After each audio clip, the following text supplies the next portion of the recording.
പണമോ സ്വർണമോ മാത്രമേ അപഹരിക്കൂ. ഒരു രാജ്യത്തിന്റെ സമ്പത്ത് മുഴുവൻ അപഹരിക്കുന്ന ആളുകളെ നമ്മൾ എന്ത് പേരിട്ടാണ് വിളിക്കേണ്ടത്? ഇപ്പോ ഈ പെട്രോളിന്റെ വിലവർദ്ധനവുമായി ബന്ധപ്പെട്ട് പെട്രോളിയം കമ്പനികളുമായി കേന്ദ്ര ഗവൺമെന്റ് നടത്തുന്ന ഒളിച്ചുകളി ഏജ് തന്നെ ചൂണ്ടിക്കാണിച്ചിട്ടുണ്ട്. ഇപ്പൊ റിലയൻസ് ഗ്രൂപ്പിന് എണ്ണ പരിവേഷണത്തിനായി ഒരു സ്ഥലം കൊടുത്തിട്ടുണ്ട്. അവിടെ അതിനൊരു തുകയും നിശ്ചയിച്ചിരുന്നു. ആ തുക കൊണ്ട് ഇത് നടത്താൻ കഴിയില്ല എന്ന് പറഞ്ഞ് അവരെഴുതി കൊടുത്ത കടലാസിന്റെ പേര് പല മടങ്ങ് തുക അനുവദിച്ചു കൊടുക്കുകയാണ് ചെയ്തത്. കോടാനുകോടി രൂപയുടെ കള്ളത്തരം അവിടെ നടന്നിട്ടുണ്ട്. ഇങ്ങനെ ഓരോ മേഖലയിലും കള്ളത്തരം നടക്കുകയാണ്. ഇപ്പൊ പെട്രോളിയം കമ്പനികളുടെ കാര്യം പറഞ്ഞാൽ പെട്രോളിയം കമ്പനികൾ പറയുന്നത് ഞങ്ങൾക്ക് നഷ്ടമാണെന്നാണ്. ഈ എന്താണ് ഈ നഷ്ടം എന്ന് ചോദിക്കുമ്പോൾ അവരുടെ ബാലൻസ് ഷീറ്റുകൾ പത്രങ്ങളിൽ വരാറുണ്ട്.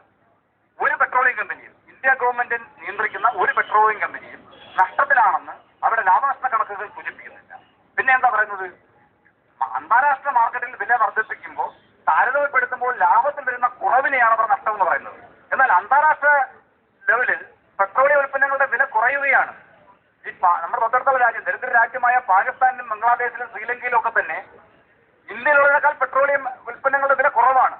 അപ്പോൾ സാധാരണക്കാരിൽ നിന്ന് കൊള്ളയടിച്ചുകൊണ്ട് നിങ്ങൾ ഒരു ലിറ്റർ ഡീസൽ അടിക്കുമ്പോൾ ഇപ്പോൾ വർദ്ധിച്ച 3 രൂപ. അങ്ങനെ ഇന്ത്യയിൽ എത്ര ആളുകൾ പെട്രോൾ അടിക്കുക ഡീസൽ അടിക്കുകയാണ്? എത്ര വീടുകളിൽ പാചകവാതക കുറ്റി ഉപയോഗിക്കുകയാണ്? ഒരു കുറ്റിക്ക് 50 രൂപ വെച്ച് വർദ്ധിപ്പിക്കുമ്പോൾ ഇപ്പൊ തന്നെ 420 രൂപയാവുന്നതാണ് തോന്നുന്നത്. അത് താമസിച്ച് 500 രൂപയാകും. അപ്പൊ സാധാരണക്കാരന്റെ ജീവിതം അങ്ങേയറ്റം ദുരിതപൂർണ്ണമാവുകയാണ്. അത് കേന്ദ്ര ഗവൺമെന്റ്